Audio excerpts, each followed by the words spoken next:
Sejam bem-vindos, bem-vindas a mais um evento promovido pelo GPRO-FIA. Eu sou Ana Carolina, coordenadora pedagógica dos cursos de gestão de projetos, e hoje a gente vai tratar de um tema muito oportuno, que é a liderança transformacional na gestão de projetos. E o nosso convidado é o professor Roberto Carvalho. Ele é mentor executivo, professor, mais de 45 anos de experiência profissional nas áreas de gestão executiva, supply chain, marketing, planejamento estratégico e desenvolvimento de negócios. Ele liderou equipes e empresas dentro e fora do Brasil, em ambientes multiculturais e complexos. O seu foco hoje é desenvolver organizações através do empoderamento, entrosamento e fortalecimento dos grupos. Ele é formado em administração, pós-graduado em psicologia social e membro do grupo de excelência em administração estratégica de pessoas e tecnologias. Professor Roberto, seja muito bem-vindo. Muito obrigado, Ana. Boa noite a todos. Eu vou compartilhar aqui a minha tela. Só um segundinho.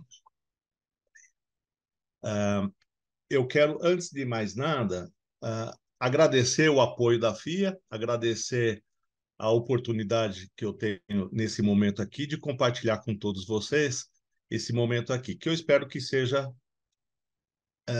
de grande utilidade a todos. Então, vamos lá, pessoal.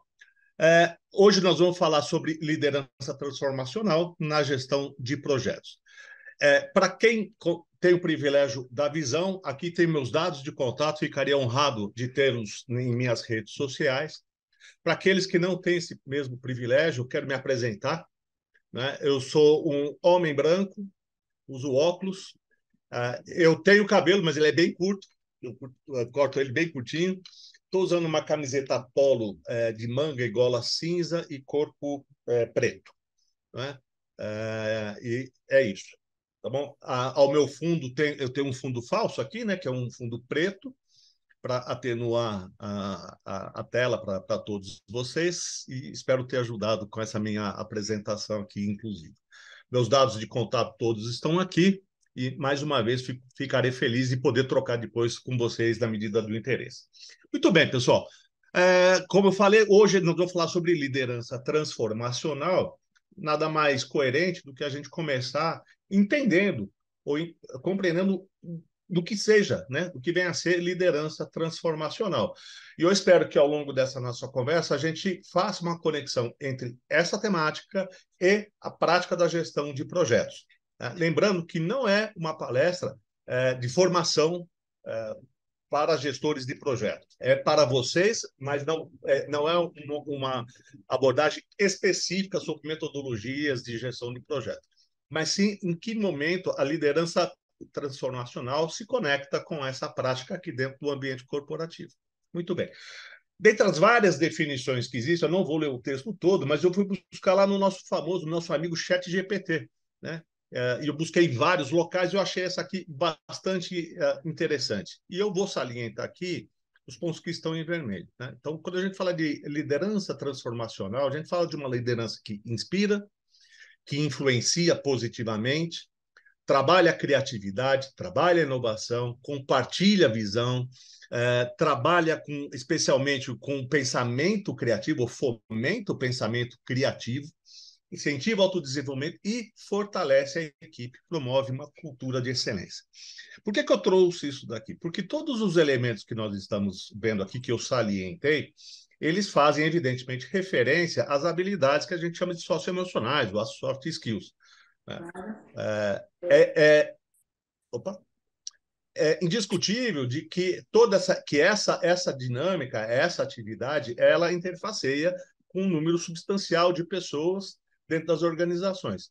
Não é? Então, por isso que eu trago essa abordagem aqui, ou essa definição, que é para permear a nossa conversa de hoje. Ok? Então, olha só, são elementos que se fazem não só presentes, como necessários dentro na cultura organizacional e, sobretudo, dentro dessa prática aqui da gestão de projetos. E quando a gente fala de gestão de projetos, vem à nossa mente, né, a metodologia. Alô? a metodologia ágil, né, que foi publicada lá em 2001 e nasceu fundamentalmente na indústria de TI, né, de tecnologia da informação. E lá foi criado um manifesto onde se definiu 4 valores e 12 princípios. E também fiz questão de trazer aqui, porque isso, mais uma vez, vai se conectar com aquele que a gente quer falar. Então, olha só, desses 4 valores que a gente está falando aqui, todos eles demandam por soft skills. Então, quando a gente fala indivíduos e interações mais que processos e ferramentas, isso fica bastante evidente. Quando a gente fala o software funcionando mais do que a documentação, aqui a gente pode entender o seguinte: funcionando para quem? Funcionando para o seu cliente final, a partir da perspectiva das necessidades e ou limitações dele. E aqui a gente pode inserir a perspectiva da empatia como sendo um elemento fundamental para a compreensão e para o desenho, a entrega, o desenvolvimento, seja do que for, a partir da necessidade específica daquele cliente, entendendo a sua realidade, as suas características próprias. Colaboração com o cliente mais do que negociação de contratos. Quando a gente está numa relação entre empresas, quando a gente vai apelar para o contrato, é porque a coisa realmente normalmente já saiu um pouco do controle. E colaborar com o cliente significa de estar acompanhando rotineiramente, ter uma parceria efetiva que vai transpor todos os obstáculos que vão surgir no desenvolvimento de qualquer projeto. Então, quem está me ouvindo aqui, evidentemente, trabalha com esse universo, não é? E eu posso afirmar que todo projeto, por mais que você planeje, sempre haverá o elemento surpresa, sempre haverá um desvio de rota, sempre haverá algo que foi ou ou superdimensionado e por aí vai.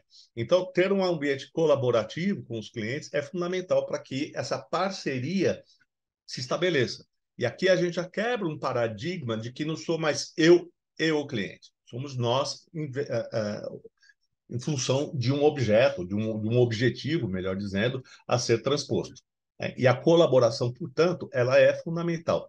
Aqui a gente fala da colaboração com o cliente, mas eu estenderia, estenderia para a colaboração em todos os níveis, em todos os ambientes, inclusive dentro da tua organização. A gente vai falar um pouquinho disso aqui também. Ajustar-se à mudança mais do que seguir um plano. Isso traz para a gente a reflexão da resiliência, adaptabilidade. Todos vocês já devem ter ouvido falar do acrônimo do BANI, né, que faz a referência ao mundo que é frágil, ansioso, não linear e incompreensível. Ou seja, esse é um mundo onde a gente vive, e a metodologia ágil ela veio também em consequência disso, né? É um mundo que as mudanças são muito profundas, muito rápidas e muito intensas. E exige da gente uma habilidade de adaptação, de resiliência, de dar um passo atrás, seguir adiante, ajustar novas rotas, buscar novos caminhos. Claro, veja bem, a metodologia, a ágil especialmente, ela se propõe a isso, ela é um facilitador para isso.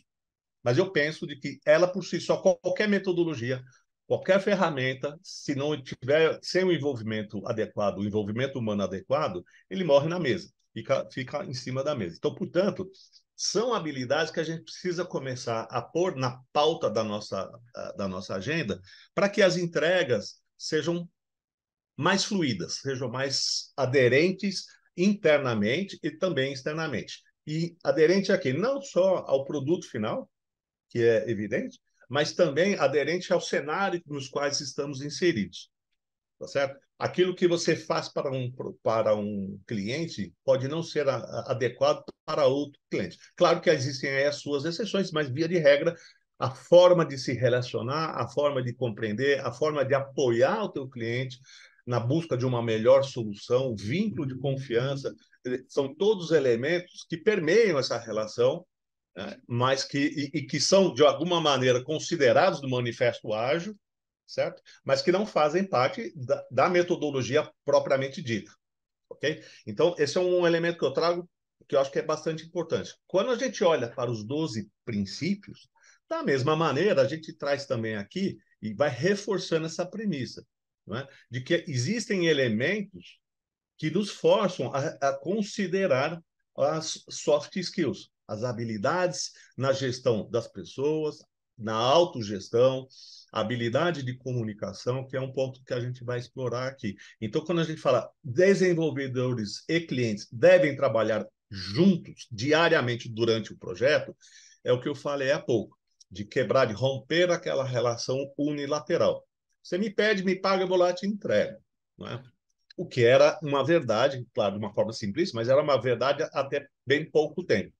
Né? Então, a gente vai criando uma simbiose, vai criando um entrelaçamento para que haja uma construção coletiva, colaborativa, e sim, isso permite, como um efeito colateral, permite bastante a gente ter elementos inovadores, tanto no processo e que vai culminar no resultado final. Certo? Então, olha só, a gente começa aqui a olhar não mais e não apenas para o projeto, mas tudo aqui, e aonde ele está inserido, tudo aquilo que orbita a gestão de um projeto. Tá certo? Então, ó, desenvolver o projeto a partir de requisitos claros, é evidente que o requisito tem que estar claro. E aqui, de novo, reside a questão de interpretação e de comunicação. Por mais que eu tenha mecanismo, por mais que a metodologia me ajude nisso. Porque, olha só, pessoal, é bastante comum que você enxergue elementos que o seu cliente ainda não está enxergando. Né? E se é ele quem vai lhe trazer os requisitos, cabe a nós aqui, e a partir desta conexão, prover ou promover uma reflexão maior e uma ampliação de perspectivas, para que os requisitos reflitam em algo que seja de maior valor agregado. Eu posso entregar um requisito bem feito, mas de algo que não vai ser tão adequado. Porque, em muitas circunstâncias, a pessoa que está do outro lado não necessariamente é um indivíduo que entende de tecnologia tanto quanto você. Talvez por isso ele esteja contratando o seu serviço, contratando a sua empresa. Tá certo? Então, olha só, isso é fundamental. E promover a mudança contínua. Então, não apenas nós somos impactados pela mudança do mundo lá fora, de todos os sentidos, como nós também somos agentes promotores de mudança. E isso precisa estar intrínseco, isso precisa estar incorporado e entendido como sendo um elemento fundamental dentro do papel da gestão de projetos. Porque, sim, a gente é um elemento de mudança e de uma mudança contínua. Quebra um outro paradigma de que não, as coisas não são eternamente boas.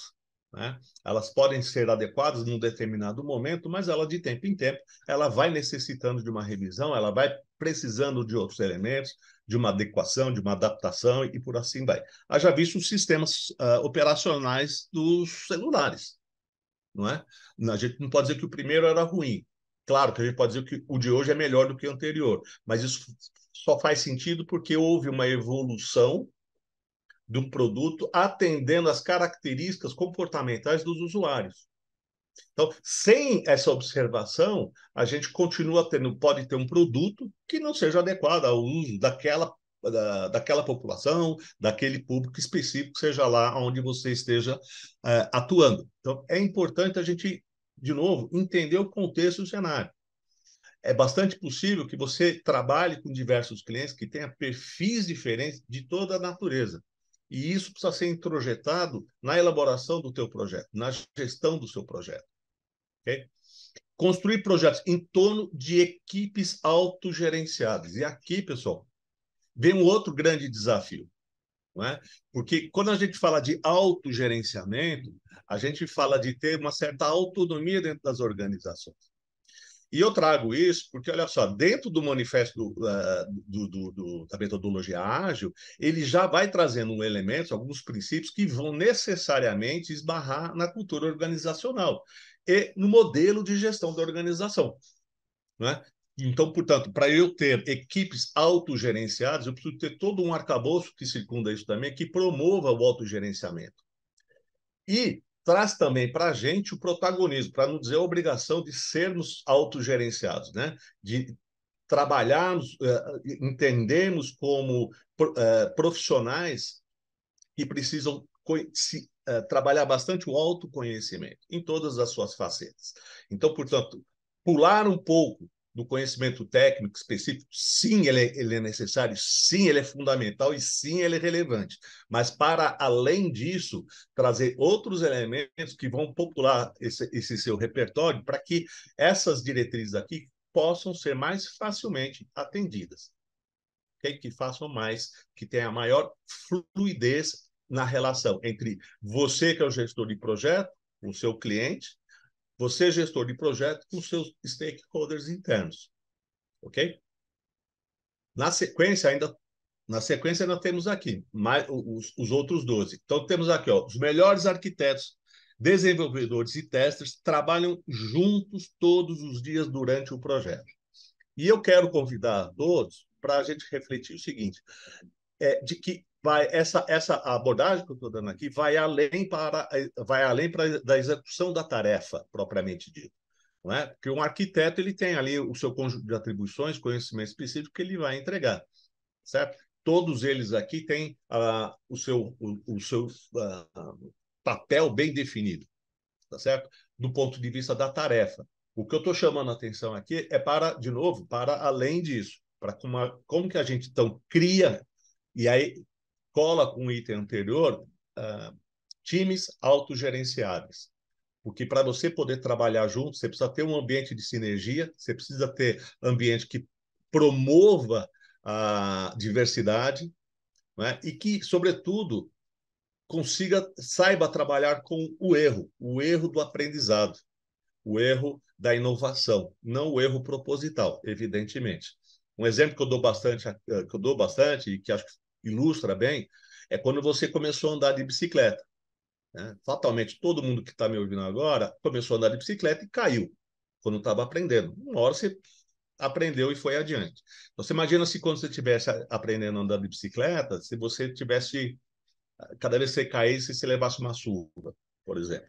Né? Então, você vai tolhendo a iniciativa do indivíduo. A possibilidade do erro, ela existe, ela é inerente, querendo ou não querendo, dado todo esse contexto que eu estou trazendo aqui. Ou seja, a diversidade toda que nos circunda vai trazendo cada vez mais a possibilidade do risco. E, de novo, a metodologia ágil veio também para mitigar essa possibilidade, não para eliminar, porque ela não vai conseguir eliminar. Processos ágeis devem promover o respeito e a confiança entre todos os envolvidos. Olha que interessante.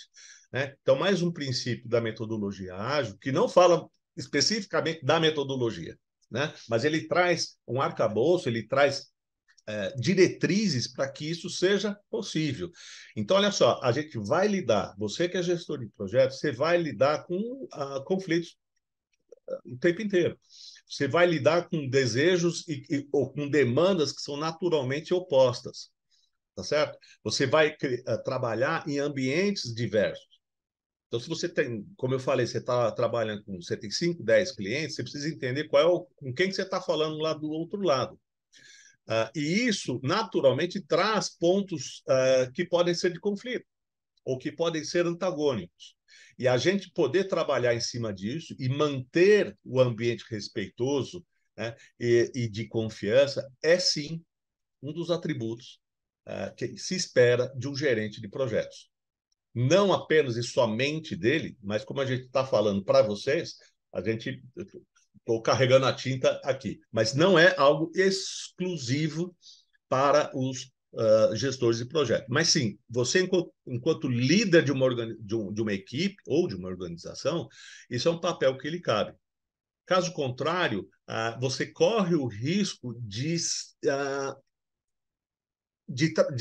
conviver com erros que não lhe serão apresentados porque a confiança não existe, não está presente.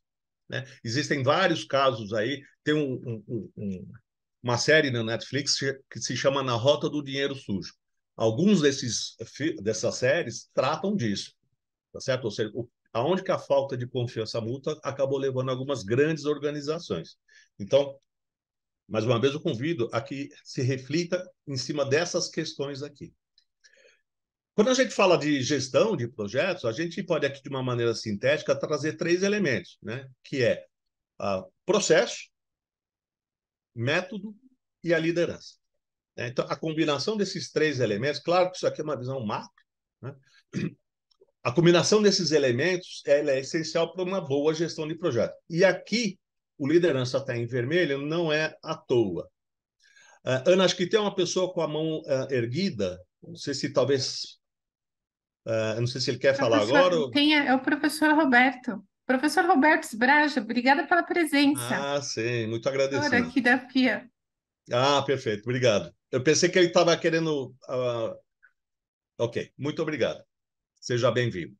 Então, olha só, pessoal, e aqui a liderança está em vermelho, não é à toa, é porque é o foco da nossa conversa de hoje, né? Quando a gente traz o elemento de liderança, a gente pensa o seguinte: bom, ok, do ponto de vista de liderança, são pessoas que estão envoltas aqui, né? E aí os gestores de projetos, especialmente, estão envoltas por tecnologia, por metodologia, por processos, por necessidades que lhes são trazidas, ou que são próprias, ou que é do cliente, ou que são, perdão, necessidades internas da tua própria organização. E não é só isso, né? Quem traz essas demandas são, de novo, quem dispara um projeto, quem está à frente de um projeto, são pessoas que, por sua vez, trazem a mesma coisa que a gente está vendo aqui. Suas dificuldades, suas limitações, suas necessidades, suas ambições, suas expectativas, né? E por aí vai. Então, entender esse cenário, porque dessa combinação aqui é onde as coisas podem se encaixar, né, ou não encaixar, mas elas fazem parte de um cenário de gestão de um projeto, necessariamente, certo?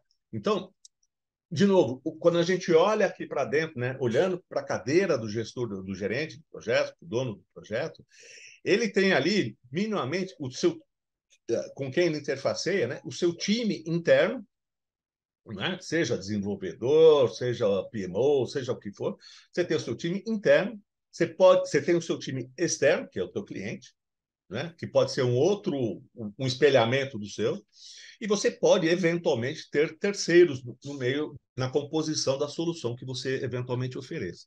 Então, isso por si só já dá um tempero bastante interessante na nossa brincadeira aqui, que são elementos, né, que aqui no PowerPoint está simplesinho, mas acho que fica fácil da gente perceber que a intersecção desses elementos acaba criando uma complexidade, um dinamismo bastante grande, que é um outro ponto, gente. Por mais que a gente queira, a gestão de projeto ela não é necessariamente ou absolutamente estática.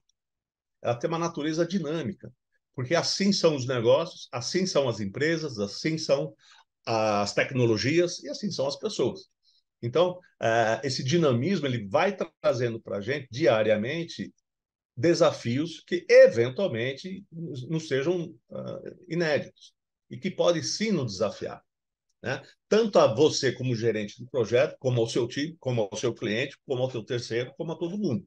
Então é uma variável que assim, ela é democrática, está aí para todo mundo, ok?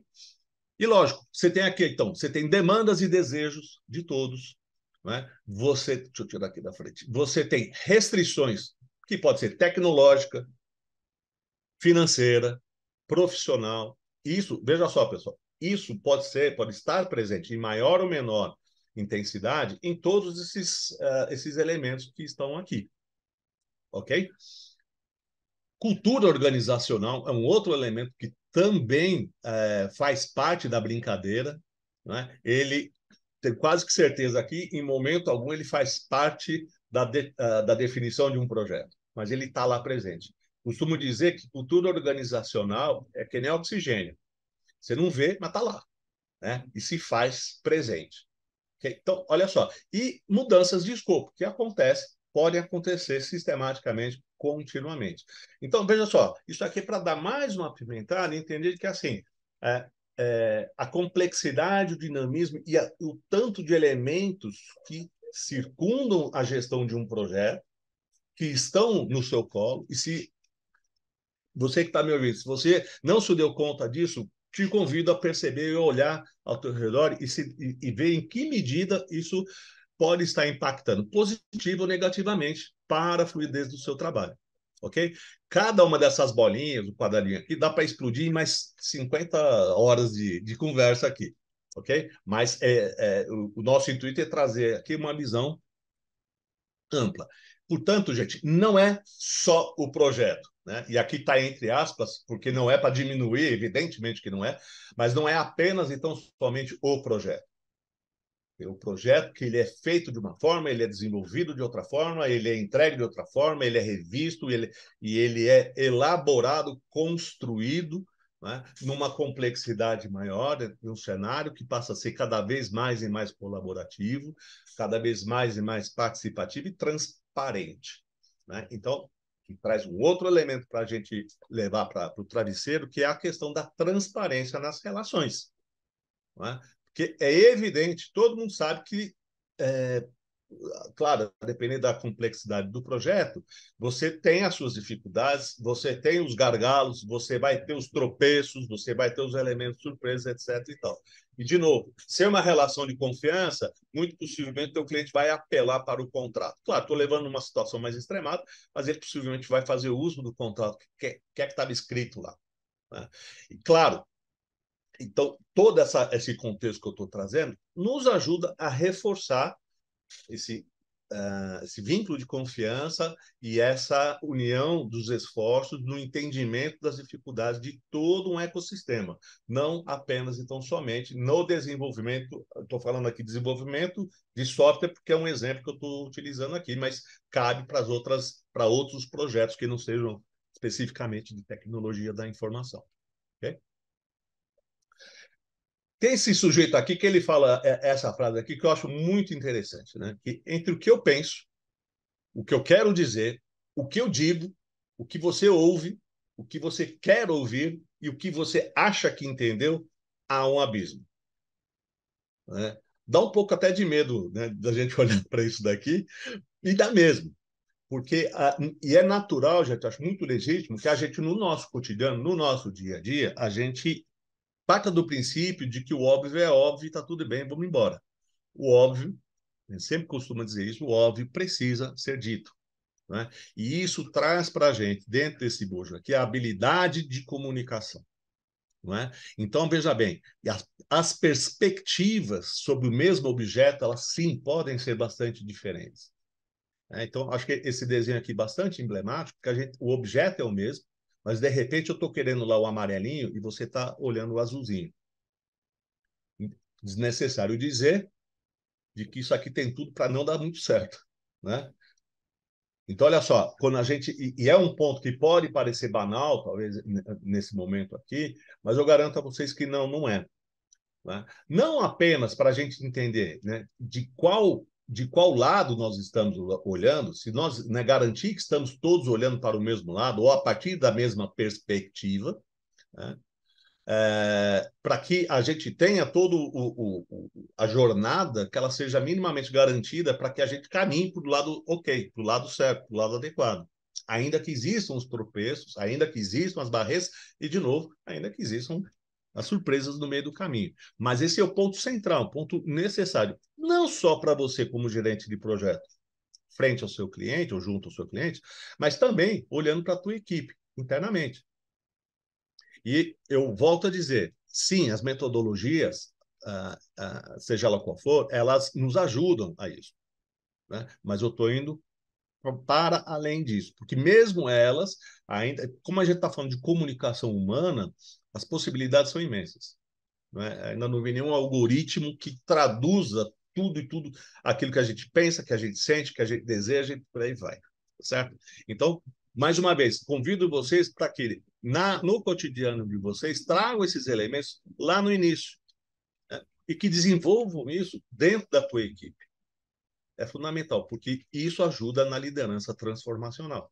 Isso ajuda também dentro de casa, para não dizer principalmente, né? Não exclusivamente, mas também te ajuda muito a fazer a gestão de um time que seja autogerenciável ou que caminhe para o autogerenciamento, né? Onde você consiga ter um ambiente de sinergia e entregas maiores e melhores. Isso aqui é um exemplo que eu acho que todo mundo já deve ter visto, né? Eu peguei da internet esse desenho aqui, mas entre aquilo que o cliente explicou e o que ele queria, olha quantas variações são possíveis.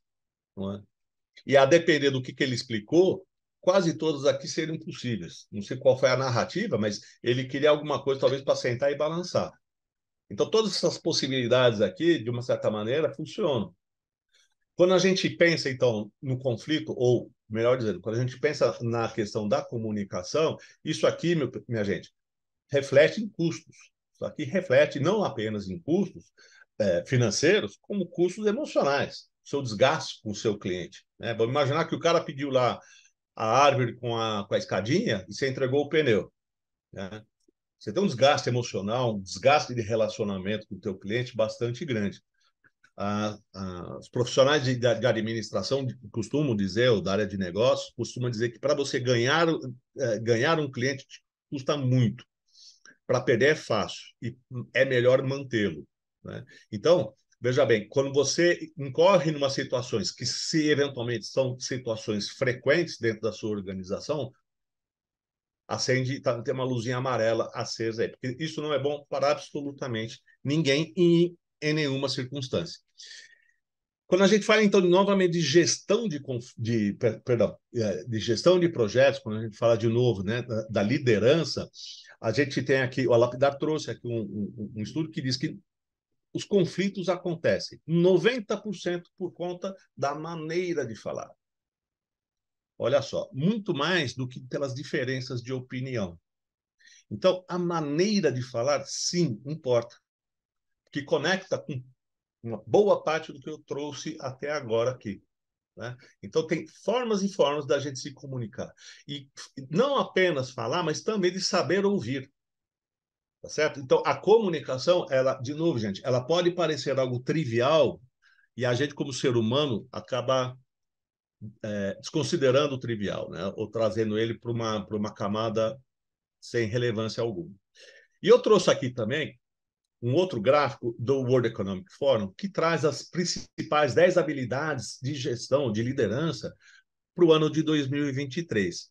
Né? Por que eu trago isso? Porque esse é um gráfico aqui que ele não está direcionado para nenhuma indústria específica e para nenhuma profissão específica também. Cabe para todos nós aqui. Claro que em determinada medida aqui, um mais, outro menos. Mas o que eu queria ressaltar, gente, é que nessas habilidades que o Gartner traz para nós temos vários elementos que são elementos comportamentais.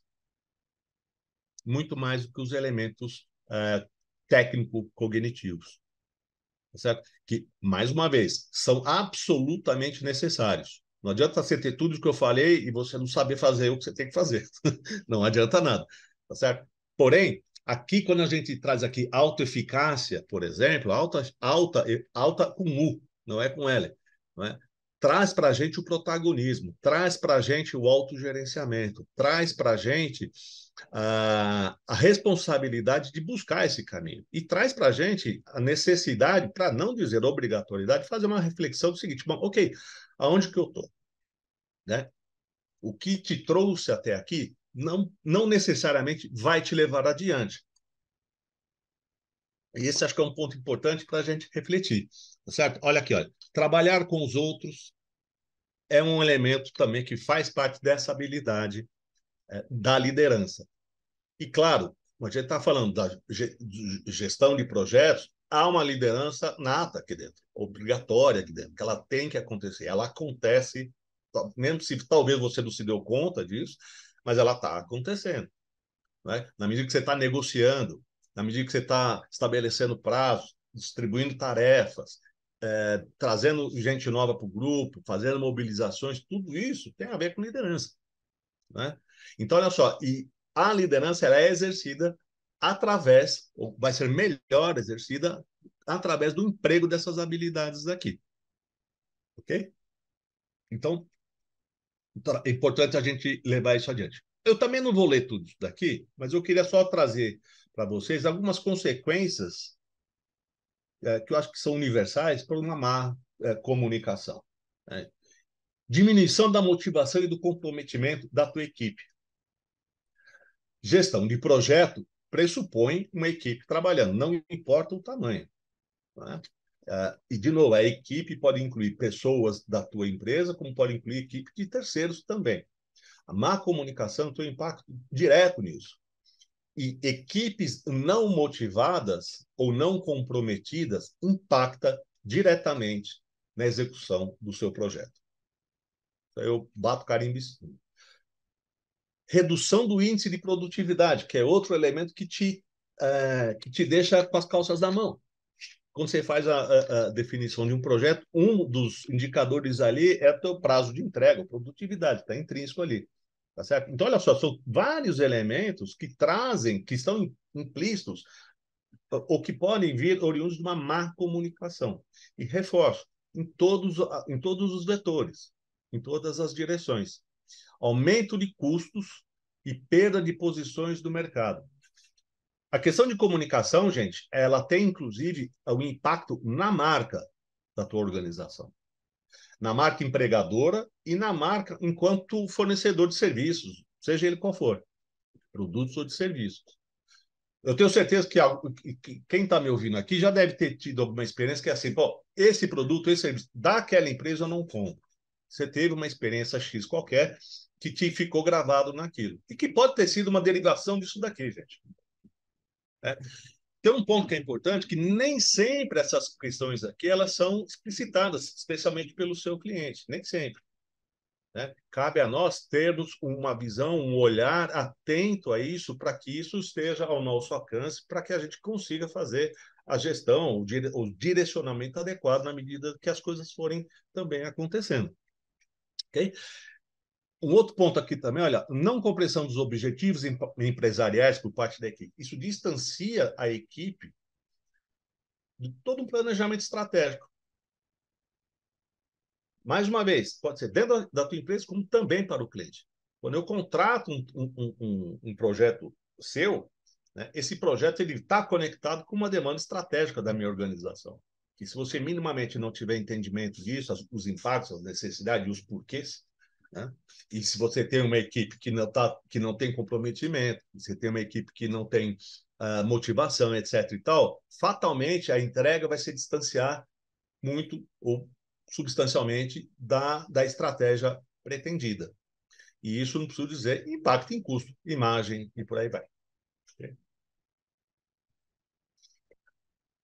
E veja só, quando a gente tem uma situação também em cima disso que a gente está falando, e aí eu trouxe um outro gráfico aqui que é do Gartner, né? Que são os efeitos do microgerenciamento do seu time. Então, olha só, se você não tem uma equipe engajada, autogerenciável, se você não tem uma equipe que é, vamos dizer, curiosa, me surgiu outra palavra melhor, mas que tem o engajamento efetivamente e que você tenha que empurrar essa equipe, você fatalmente, ou muito possivelmente, vai ter que descer para fazer o microgerenciamento. Isso se você já não tem isso como um hábito, não é? Dependendo da tua formação, isso já faz parte do teu mindset, né? Da tua forma de olhar.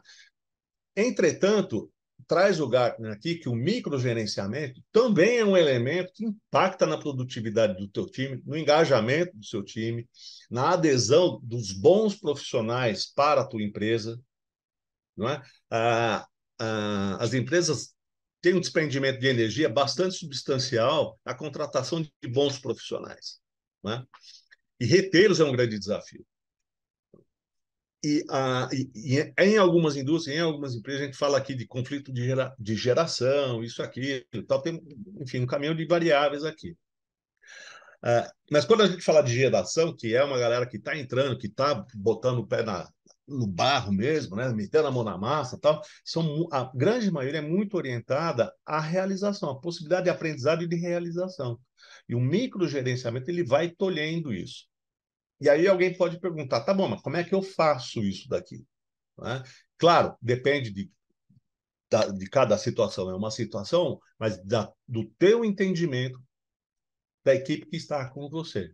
Se isso não lhe é claro, meu companheiro, minha companheira, meu amigo, minha amiga, eu sugiro que você comece a olhar para isso daí. Ok? Porque você pode ter talentos extraordinários dentro da tua organização que estão sofrendo, que estão sendo subutilizados, subaproveitados. Né? E o inverso pode ser verdadeiro também. Agora, o microgerenciamento, você que é gerente de projetos, você começa a se tornar um profissional caro demais. Percebe? Então, como que a gente vai potencializando, vai dando vez e voz para a nossa equipe, na medida, a depender do grau de maturidade dela, a depender do grau de conhecimento que eles têm. Isso impacta também com como é que a gente contrata as pessoas. Né? Então, tem um conjunto bastante extenso de variáveis que também nos ajuda a fazer como é que eu vou compor a minha equipe, como é que eu vou potencializá-la, quais são os caminhos, quais são as demandas, como que cada um vai performar mais e melhor, para que você tenha um time cada vez mais e mais coeso. E a grande dica que eu dou é o seguinte: tenha um time que te desafie, no sentido de cada vez melhor, e exigir mais de você, mais espaço de atuação. Isso não é um mau sinal, isso é um bom sinal. Okay?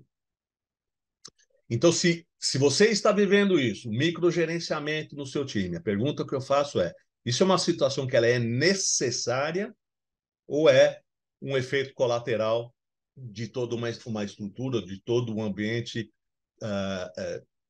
que acaba te exigindo isso? Né? Então, se isso acontece com você, se você se identificou com isso, eu te convido a olhar para esses elementos, a dar um passo atrás, ver como que a gente contrata as pessoas, como é que a gente motiva as pessoas, o grau de e as práticas de comunicação interna da organização, como é que eu trabalho isso para que todos esses elementos resultam naquilo que você experimenta no dia a dia, naquilo que você prova no dia a dia. Então, vai além do projeto. De novo, não é só o projeto. Okay? Muito bem. Mais um dado aqui do Economist. 44% afirmam que falhas de comunicação causaram atraso e fracasso nos projetos. 44%. 18% afirmam ter havido perda de vendas, 30% das quais foram avaliadas entre 100 e $1.000. Então, é dinheiro. Né? Aqui a gente está falando dos mensuráveis, mas tem todas as outras variáveis não mensuráveis, por assim dizer, e que, em algumas situações, são até mais impactantes do que a perda financeira. Tá? Então, esse é um dado que a The Economist trouxe de 2018, nem é tão antigo assim. Eu espero que esse número tenha caído, né? Mas eu não apostaria com ninguém isso daí. Uma pergunta que, se depois quiserem trazer na hora no finalzinho, sobre conflito. Né? É natural a gente pensar e entender de que todo esse cenário, toda a tua atividade como gerente de projetos, você que atua em projetos, você viva conflitos. É absolutamente inerente, não tem como. Né? E conflito é bom ou o conflito é ruim? O conflito é desejável ou o conflito deve ser evitado? E aqui vem um questionamento, pessoal, uma reflexão que eu acho que é legal, bastante interessante de se levar também adiante. Então, o conflito, eu gosto de dividir assim: olha, o conflito ele é diferente do confronto. Como é que a gente caracteriza um conflito? Então, no conflito, ele acontece no campo das ideias. Então, tem você e temos o projeto. É ele o nosso objeto de discussão, é ele o nosso objeto de troca, de acordos ou de desacordos, etc. Então. Mas quando a gente está conflitando no campo das ideias, o nosso objetivo é resolver aquela questão X ali do projeto. E a gente tem lá no plano de fundo a intenção de manter a continuidade da nossa relação. Porque, por exemplo, se você for meu chefe, amanhã virá outro projeto. Se eu sou seu cliente, amanhã eu posso demandar outro projeto. E nenhum projeto é exatamente igual ao outro. Então, o conflito ele se diferencia do confronto. O confronto, por sua vez, é o seguinte: sou eu contra você. Confronto, existe sempre o componente hostil, e que acontece no plano pessoal. Sou eu contra você. Já esquecemos o projeto. Qualquer coisa que você disser, o que eu disser, vai ser apagar incêndio com gasolina. Né? Qual é o nosso grande papel aqui, enquanto líderes de projeto? É fomentar o conflito. Também não vou ler isso daqui, né? Tem um indivíduo chamado Adiz que ele fala o seguinte: olha, a diferença de estilos e cultura gera conflito. Então, olha só, ele acontece a explosão espontânea. né? Porque as pessoas enxergam soluções distintas para o mesmo problema. As pessoas têm necessidades diferentes, né? E o William Ury, que ele tem um livro já relativamente antigo, mas bastante bom, que é o Negociando para o Sim. E nesse livro ele tem uma frase que eu achei muito interessante, que ele diz o seguinte: seja muito duro com os problemas, mas suave com as pessoas.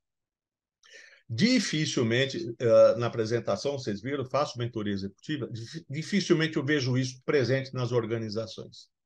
E frequentemente eu vejo que a ausência disso rompe relações ou rompe mesmo projetos e contratos que não precisariam, né? Porque tem, de novo, tem eu, tem você, tem o projeto, tem algo errado lá no projeto. Eu não preciso necessariamente cumprir a conexão com você. E isso serve, mais uma vez, para dentro e para fora. Então, são elementos, olha só, que não tem como, você não vai escapar da questão do conflito. Portanto, incentive os conflitos que são construtivos. Lembra lá dos princípios da metodologia, que diz o seguinte: mantenha o respeito, não é? A cordialidade e o respeito, a transparência, etc. E tal. Então, sim, você, enquanto líder, incentiva os conflitos construtivos, incentiva a criação de ideias, a possibilidade de participar desde o início do projeto, tanto quanto for necessário, tanto quanto for possível. Porque daí você consegue ter novas possibilidades, você consegue trabalhar, inclusive, na inovação. Não existe inovação sem a possibilidade de uma participação cada vez mais colaborativa. Então, o conflito, ele é desejável, ele é bom, ele é muito diferente do confronto. O confronto, ele destrói, ele não constrói. O conflito, diferentemente do que talvez, eventualmente você que está me ouvindo aqui, talvez imaginasse, o conflito, ele é bom, ele é necessário e ele é um grande diferencial. O conflito construtivo, o conflito respeitoso, ele é mais do que necessário, ok? E por que que a gente... um outro elemento que está aí dentro também no contexto de vocês todos é mudança. As coisas mudam a todo instante, né? Lembra daqueles todos os elementos que fazem, né, que circundam, que orbitam o gerente de projetos, né? Um deles, só para pegar como exemplo, é a tecnologia, não é? E a tecnologia, todo mundo sabe, muda com muita intensidade, com muita rapidez. E a gente, como ser humano, nenhum de nós é capaz de acompanhar todas essas mudanças do mesmo ritmo que elas acontecem, né? Então, é bastante possível que você esteja num projeto usando determinada tecnologia que ela está quase para virar obsoleta. E quando eu falo quase, não é daqui 20 anos, gente. É quase, é quase, né? Por que que a gente, enquanto ser humano, então, resiste a mudanças? E aqui eu vou trazer um gráfico que é a curva da mudança. Eu não sei falar esse nome, é de Kübler-Ross. Se eu falei errado, me perdoe. Tá? E que ele traz aqui o que seria um diagrama esperado, né? Um modelo comportamental esperado para uma boa parte da população diante de mudanças. Qual mudança? Qualquer uma. É evidente que essas variáveis todas aqui, elas vão sendo com mais intensidade ou maior intensidade, a depender da mudança, a depender da pessoa, a depender do contexto como um todo. Uma coisa é você mudar de emprego, outra coisa é você perder um ente querido, não é? De qualquer maneira, ele sugere que as pessoas passam por esses pontos todos. Começa com um choque, a surpresa com a mudança. Vai para uma negociação, tem uma frustração, entra em depressão, né? Tem uma experimentação, deixa eu ver se isso que você está falando é isso mesmo, etc. Depois aqui ele tem um ponto onde ele vai decidir se ele vai, se ele não vai, se ele abraça a tua ideia ou não abraça a sua ideia. E depois ele integra, né? E ele pode participar, pode passar a ser o indivíduo colaborador a você, ok? Então, olha só, tudo isso daqui depende, inclusive, do teu modelo de comunicação. Porque se há surpresa, se toda vez você tem surpresas com mudanças, você tem uma falha de comunicação. Veja, você sempre terá mudanças, né? Mas se cada dia é um dia novo, né? Se cada dia é uma surpresa, eu convido você a dar uma olhada nisso, porque isso gera, sim, gera uma resistência natural do ser humano. O ser humano tem receio daquilo que ele não conhece, ou do que ele não sabe o porquê que é aquilo. Então, de novo, A comunicação, a empatia são elementos fundamentais para que a gente traga de novo engajamento, motivação, clareza, transparência, apoio, não é? E que a gente tenha cada vez mais pessoas que nos apoiem, né? Que a gente tenha parceiros efetivamente de negócio, de trabalho, né? Dentro e fora das organizações. E em cada uma dessas fases, ele sugere como que a gente pode abordar. Né? Então, criar alinhamento, maximizar a comunicação, reforçar a motivação, todos esses elementos que eu já trouxe aqui. Então, essa curva da mudança aqui, ela vem mais para reforçar toda essa narrativa que eu trouxe até aqui, até agora. Okay? Olha só, de novo, né? Quando a gente fala do mercado de trabalho, a gente tem aqui, ó, diversidade, equidade, inclusão são temas, são pautas que vocês estão ouvindo, ou é na internet ou é do bar com os amigos, mas vocês estão ouvindo isso, né? Que são a relação de trabalho com o trabalho, ela também vem se modificando. Claro, gente, todo mundo precisa de dinheiro. Então, vamos passar esse óbvio aqui, mas vai além disso. O trabalho ele começa a ter um peso muito maior, tanto quanto eu me identifico com ele, tanto quanto eu tenho alguns espaços ali possíveis, tanto quanto eu consiga trazer realização ali dentro. Né? E essa combinação é que vai trazer para mim a possibilidade de, por exemplo, inovação. Ela demanda de confiança e ela vai gerando um ambiente de pertencimento. Tem uma coisa que eu, pessoalmente, sou crítico, e ainda que eu entendo que seja necessário, e tudo, é que as metodologias, principalmente as ágeis, elas fragmentam um processo. Né? E eu entendo o porquê disso. O lado, vamos dizer, que eu pessoalmente não gosto tanto, é que quando você fragmenta, você tira a possibilidade do indivíduo de entendimento do todo, obviamente. Né? E, portanto, de pertencimento diante daquele projeto como um todo. Né? Então, acho que isso é interessante e não está restrito à tarefa que você vai executar. Né? Quantas das pessoas que trabalham no projeto conhecem aquele cliente que você está trabalhando? Qual é o cliente, onde é, como é, o que faz, o que não faz, etc, etc, etc. Não é? Então, e o futuro do trabalho, gente, está caminhando para a convergência desses elementos como um todo. Tá? E, de novo, você pode estar pensando assim, mas eu sou gerente de projeto, não tem nada a ver com isso. Tem. Tem, porque você, enquanto líder, você tem um papel fundamental de protagonismo e de ser provocador dessas questões que estão sendo apresentadas aqui, inclusive para você, inclusive para o teu próprio futuro profissional. Okay? Para a gente já ir finalizando aqui, né? Eu falei um pouco de cultura organizacional. Qual é a relevância que tem cultura organizacional, portanto, na gestão de projetos? Também não vou ler isso tudo aqui, gente, tá? Só pegar aqui o que está em vermelhinho. O Edgar Schein é um dos grandes autores, um dos grandes conhecedores dessa questão de cultura organizacional. E ele traz assim, ó, cultura organizacional é moldada ao longo do tempo por meio da resolução de desafios e dificuldades enfrentadas pelo grupo. Olha só, resolução de desafios e dificuldades. Então, como que a gente resolve desafios? Como a gente transpõe as dificuldades? De que forma a gente faz isso? Isso daí são elementos que são percebidos e isso vai moldando a nossa cultura organizacional. Se todo e qualquer erro for um elemento punitivo, isso vai dando um tempero na cultura organizacional, onde está dizendo o seguinte: não tente fazer algo diferente, que se errar, você está lascado. Eu estou, de novo, exagerando no exemplo, evidentemente. Okay? Em outras palavras, a cultura organizacional é o conjunto de valores, crenças, normas e, sobretudo, práticas compartilhadas entre os membros. É aquilo que é percebido. Molda a maneira como as pessoas se comportam e tomam decisões e interagem dentro do ambiente de trabalho, influenciando desempenho, identidade e sucesso geral da organização. Então, em resumo, gente, não se trata apenas de um projeto ou de processos. Nenhuma metodologia de gestão de projetos toma o lugar das interações humanas. Nenhuma. A colaboração é a palavra-chave e comunicação também. Seu papel enquanto gestor de projetos, ele é fundamental, ele é essencial.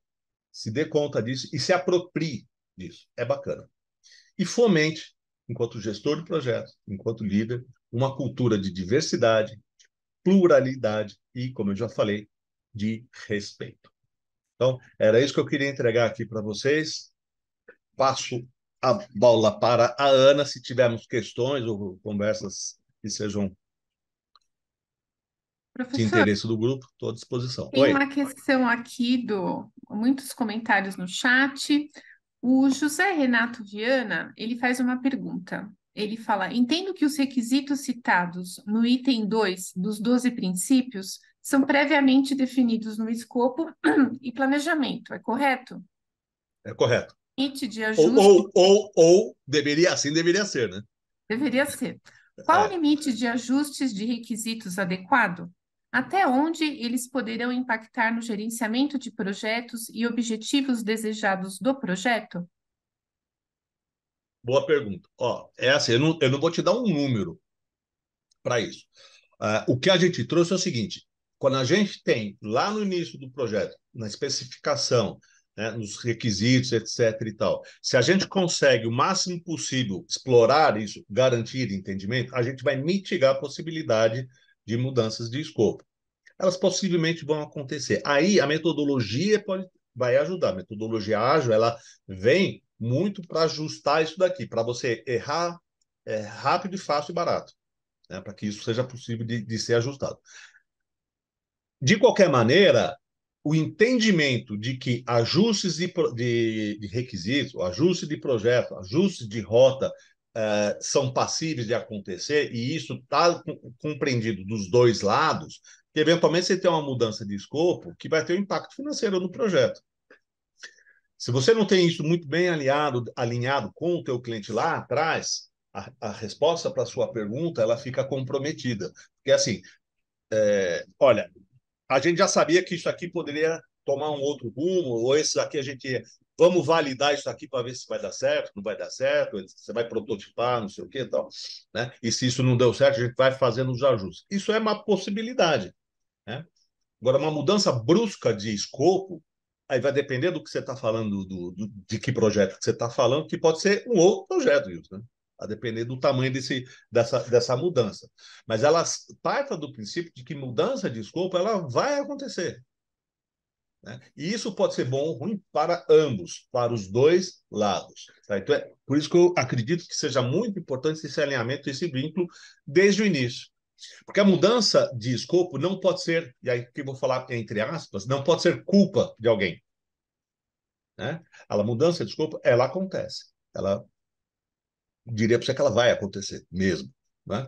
Então, e esse ajuste, essa calibração desde o início, ela é fundamental, porque de novo, é uma relação de parceria com o teu cliente. Mais uma vez, a metodologia, sim, ela vai trazer lá, você tem toda uma fundamentação para trazer os requisitos, validar, etc, etc, etc, mas ela não substitui, o teu cliente pode estar fazendo bem a definição de um requisito de algo que ele não vai precisar.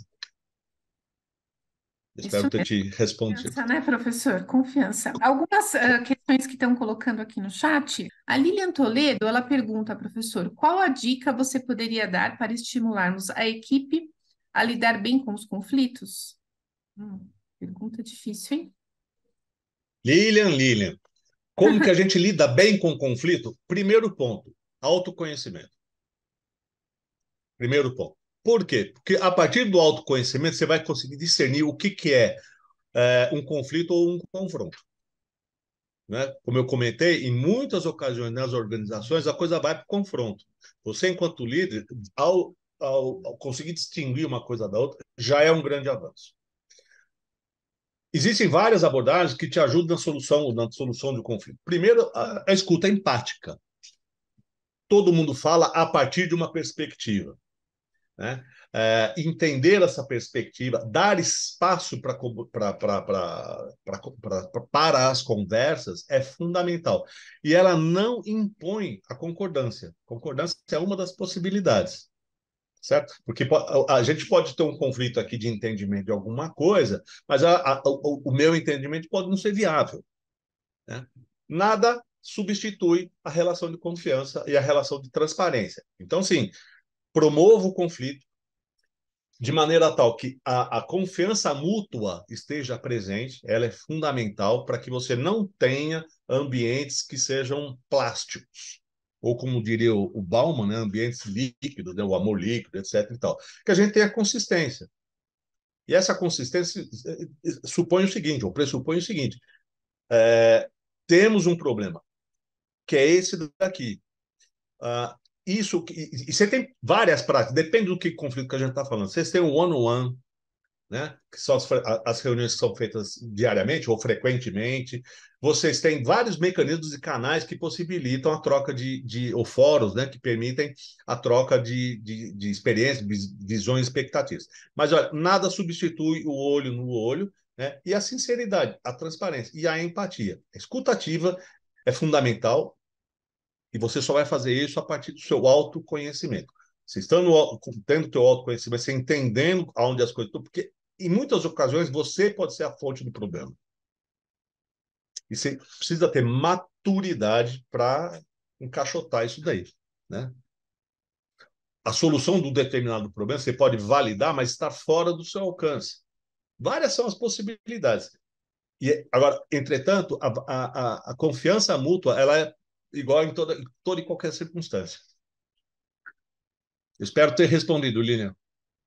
A Lilian falou, obrigada pela resposta. Tem várias pessoas comentando, excelente aula, excelente palestra. Eu gostaria de Obrigado. aproveitar a oportunidade, professor, para compartilhar um pouquinho dos conteúdos dos cursos de gestão de projetos da FIA. Ele faz parte do nosso conteúdo integrativo. Então, acho que agora foi. Então, dentro do núcleo de gestão de projetos, nós temos uma programação executiva temática. E a parte das relações humanas, ela está permeada em todos os nossos temas. Então, a gente tem desde cursos de curta duração, na parte de fundamentos de gestão de projetos, até cursos mais longos, como o MBA em gestão estratégica de projetos. E toda essa matriz, ela é modular.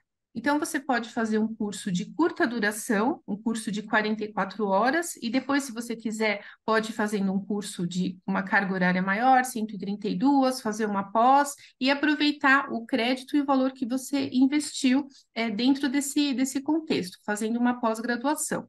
Então, nós temos todo o conteúdo de gestão de projetos, abordando tanto a parte gerencial quanto a parte humana, que são as soft skills, que o professor Roberto falou tão bem. Ele é professor também dos nossos cursos, e nós temos uma programação temática, que aqui entra os cursos de gerenciamento ágil, mentoria, lideranças de times ágeis. Então, são cursos que são importantes para a gente trabalhar tanto a parte de projetos quanto a parte de pessoas.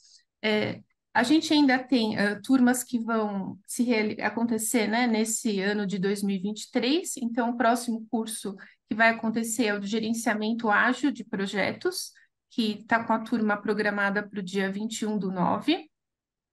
Em 2024, a gente vai ter o curso de Fundamentos em Gestão de Projetos, que aqui a gente vai abordar a questão de como trabalhar um projeto e trabalhar a estratégia da organização, porque a gente sabe que gestão de projetos é você entregar, mas você entregar melhor.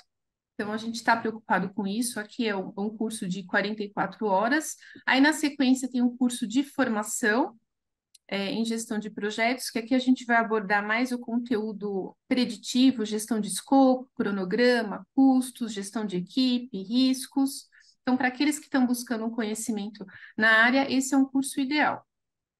A pós-graduação em gestão de negócios e projetos, que é um curso de 360 horas, a gente aqui está oferecendo tanto na modalidade presencial quanto EAD ao vivo. E o nosso MBA, que é um curso de 500 horas, que vai iniciar em março de 2024. Então, quem tiver interesse também pode fazer o curso em parceria com a UOL EdTech, que é uma pós-graduação totalmente assíncrona, para aqueles que têm menos flexibilidade de horário, podem investir nesse tipo de curso. E quem tiver interesse em seguir os nossos webinars, Quem quiser ter acesso às gravações, ao conteúdo dos nossos cursos, pode também nos acompanhar nas redes sociais, tá? Aqui tem os contatos do GPRO. Quem quiser conversar, saber mais a respeito, é só entrar em contato. Certo? Muito bom. Muito bom. Professor Roberto, muito obrigada pela partilha.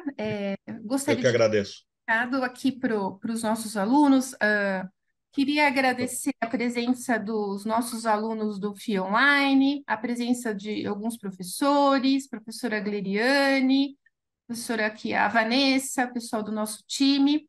E queria avisar que o nosso próximo evento é no dia 14 de setembro, e a gente vai falar sobre como aumentar a produtividade em projetos.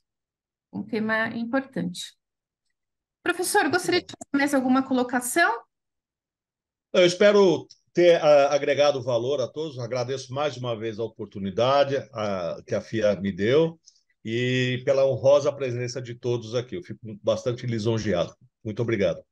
Obrigada. Pessoal, então a gente se vê no próximo evento. Obrigada pela presença. Um abraço a todos. Obrigado.